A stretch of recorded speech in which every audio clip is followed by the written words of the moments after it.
Isang paaralan sa bayan ng Katarman tumanggap din ang pagbabanta. PNP Katarman patuloy naman sa pag-imbestiga at pagbabantay. Detalye ng balita mula kay Jane Galit Bantayan, Aris 34, may buntag ni Jane. Naka-alert ang Katarman Police at patuloy na nakikipag-ugnayan sa lahat ng mga paaralan sa bayan ng Katarman upang matiyak ang kaligtasan at seguridad ng mga mag-aaral. Kaugnay ito ng naiulat na banta sa isang paaralan sa bayan ng Katarman kung saan naipost ng isang netizen ang pagbabanta ng estudyante sa isang paaralan. Kumalat ito sa social media at kasalukuyan naman ang mga pulis ay nagsagawa ng investigasyon. Patuloy pang tinutukoy ng kapulisan ang pinagmulan ng mensahe.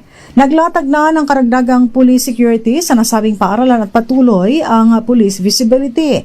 Nagsagawa rin ng regular na pagbisita upang matiyak ang kaligtasan ng mga mag-aaral. Hinikayat ngayon ng kapulisan ang mga magulang na manatiling kalmado kung saan patuloy pa ang ginagawang pag-iimbestiga.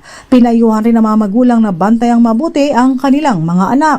Hinikayat naman ang mga guro at mga opisyal ng paaralan na agad na i-report sa Katarman Police ang anumang kahina-hinalang impormasyon o pagbabanta upang ito ay maagapan at maaksyonan kaagad.